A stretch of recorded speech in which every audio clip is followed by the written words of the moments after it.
देवियों और सज्जनों नमस्कार। महात्मा कबीर का सच श्रृंखला में हम लोग चर्चा कर रहे हैं महात्मा कबीर के कवि कर्म पर, और हम देख रहे हैं कि किस तरह से लोगों ने महात्मा कबीर के कवि कर्म को नापा है।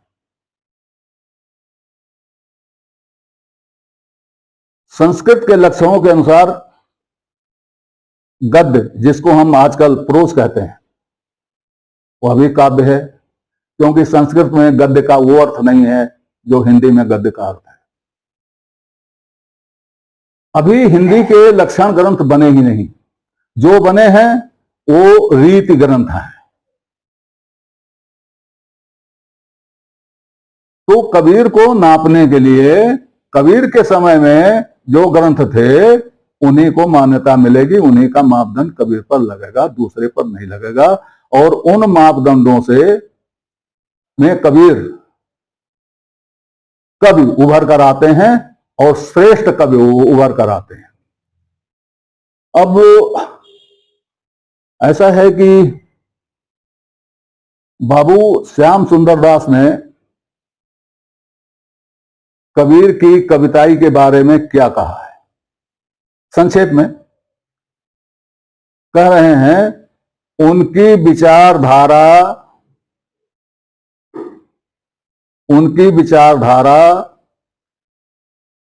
जीवन धारा के प्रवाह से भिन्न नहीं है।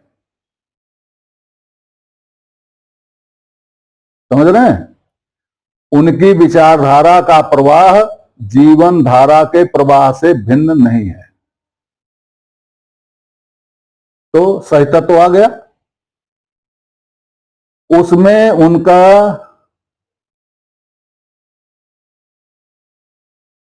हृदय घुला मिला है। तो मैं बता चुका हूं, काव्य हृदय का विषय है।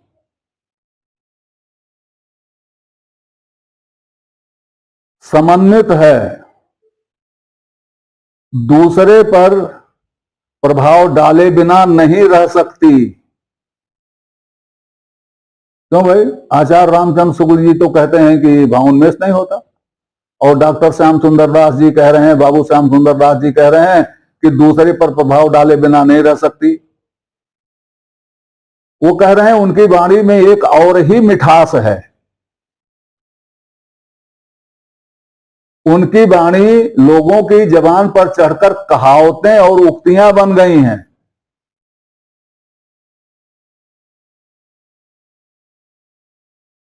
और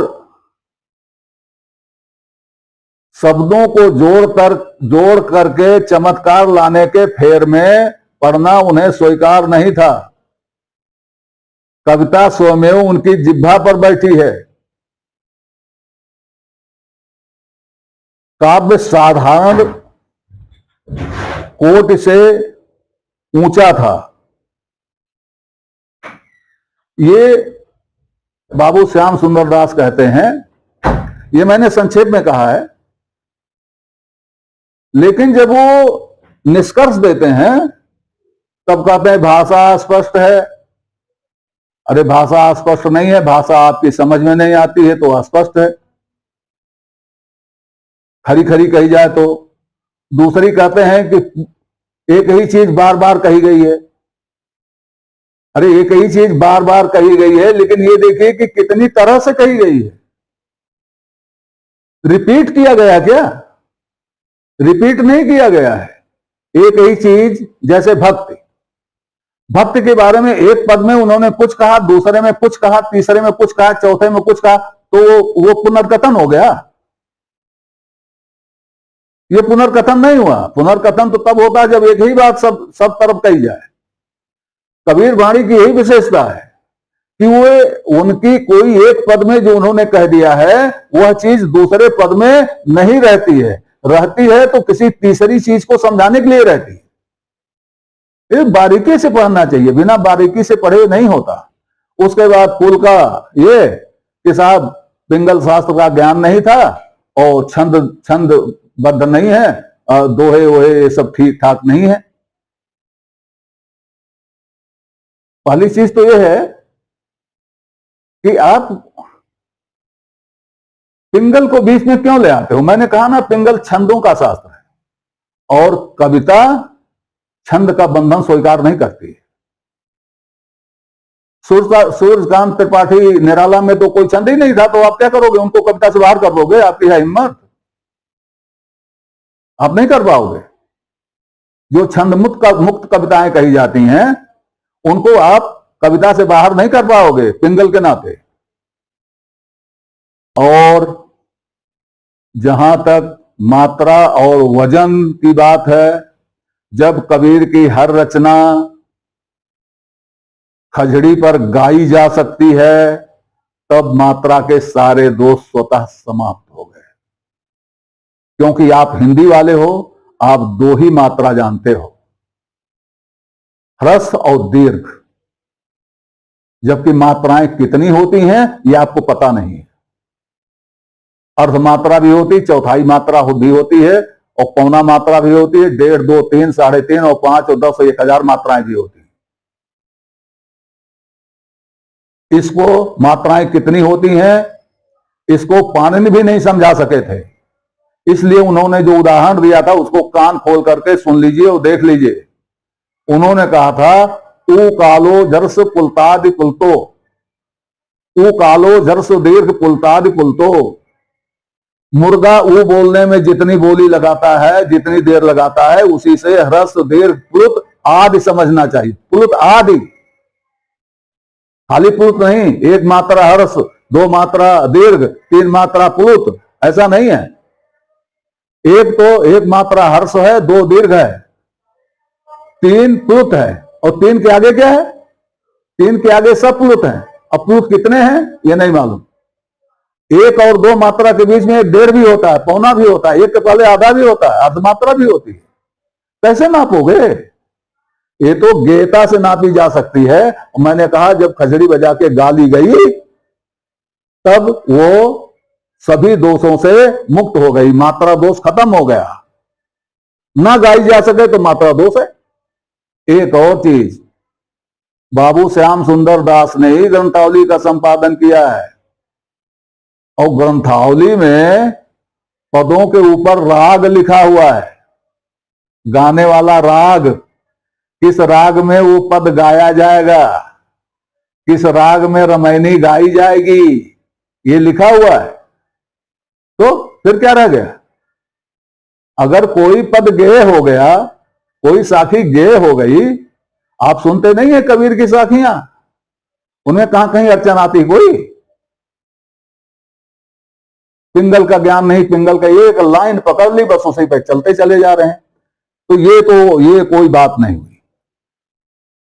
अब आचार्य हजारी प्रसाद द्विवेदी जी क्या कहते हैं? रूप के द्वारा अरूप की व्यंजना, कथ से अकथ का ध्वनन, काव्य शक्ति की चरम निदर्शन। ये कबीर वाणी में है। वो कहते हैं रूप के द्वारा अरूप की व्यंजना है, कथ से अकथ का ध्वनन है, और काव्य शक्ति का चरम निदर्शन है। फिर भी वो कहते हैं काव्यत्व उनकी वाणी में फोकट कमाल है। शायद इसलिए कह रहे हो कि कबीर ने कविता कहने में कोई प्रयास नहीं किया, काट छांट नहीं की, शायद इसलिए कह रहे हो। इसीलिए वो अभ्यासित श्रेणी के कवि नहीं हैं, इसीलिए वो औपदेशिक श्रेणी के कवि नहीं हैं, इसीलिए वे सारस्वत कवि। क्योंकि कविता जुबान से निकलती है, अपने आप निकलती है। भाव आए और कविता के रूप में निकल गए, भाव आए और कविता के रूप में निकल गए। ऐसा कवि सारस्वत कवि होता है। सारस्वत कवि की एक पहचान और है, बाकी कवियों की रचनाएं उनके घर तक, उनके अड़ोस पड़ोस तक, उनके मित्रों तक रह जाती हैं।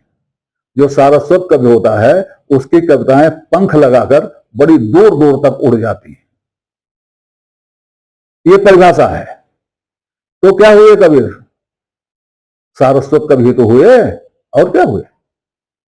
उनकी कविताएं उनके घर में नहीं रह गई, उनकी कविताएं उनके गांव में नहीं रह गई, उनकी कविताएं उनके प्रांत में नहीं रह गई, उनकी कविताएं पूरे देश में फैल गई, उनकी कविताएं पूरे विश्व में फैल गई, पंख लगाकर उड़ गई, किसी ने उनको उड़ाया नहीं, प्रकाशित नहीं किया। यह सारस्वत कवि की पहचान होती है। तो अब एक और बात कर लेते हैं, एक और अध्येता की, विद्वान की। पुरुषोत्तम अग्रवाल जी ने कबीर पर एक पुस्तक लिखी है, अकथ कहानी प्रेम की। उसमें उन्होंने कबीर के कवित्व पर चर्चा की है और कबीर के कवित्व पर उन्होंने अपनी कलम तोड़ दी है। मैं कह रहा हूं, उन्होंने अपनी कलम तोड़ दी है। उन्होंने कहा है, कबीर की कविता जबरदस्त भावोन्मेष करती है। भावोन्मेष जीवन की आलोचना का भी, जीवन के पार की कल्पना का भी, प्रेम के नितांत निजी व्यक्तिगत क्षणों में हुई अनुभूतियों की और स्मृतियों की, उल्लास की, कामना की, मतलब क्या क्या कह डाला उन्होंने, ये मैं आपको हूबहू सुनाना चाहता हूं।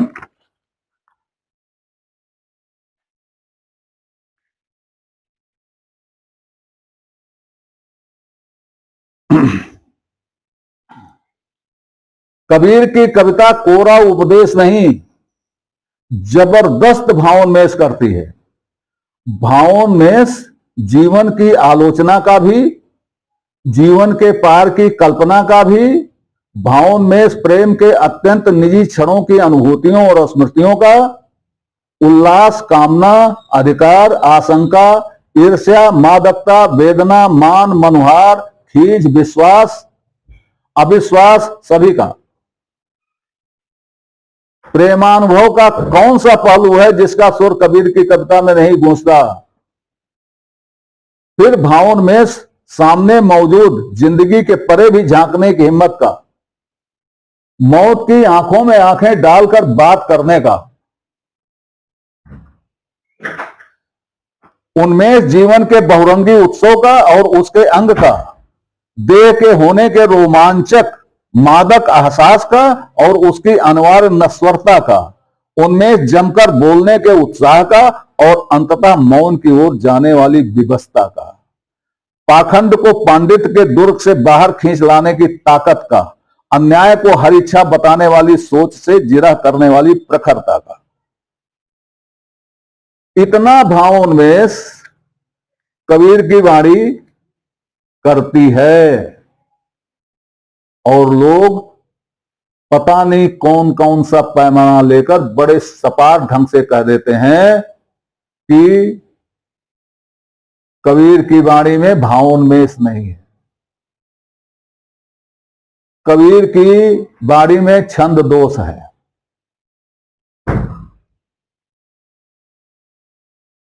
लोगों ने कबीर वाणी को समग्रता से देखा ही नहीं, समग्रता से देखा ही नहीं। उन्होंने ना तो पूरा बीजक पढ़ा, ना पूरी ग्रंथावली पढ़ी। ग्रंथावली में जो चीजें उपलब्ध हैं वो विस्तार से तो हैं लेकिन बहुत कम है। ग्रंथावली में आपको चौपाई मिलेगी, पद मिलेंगे, दोहे मिलेंगे, इसके अलावा ग्रंथावली में आपको कुछ नहीं मिलेगा। जबकि कबीर अपने दोहों को दोहा कहते ही नहीं, वो अपने दोहों को दोहरा कहते हैं। दोहरा कथ जो कहे कबीरा, प्रतिदिन समय जो देख, वो दोहरा कहते हैं। तो जैसे वो दोहरा कह देते हैं तैसे आपके सारे छंद के नियम, दोहे के छंद के नियम धरे के धरे रह जाते हैं।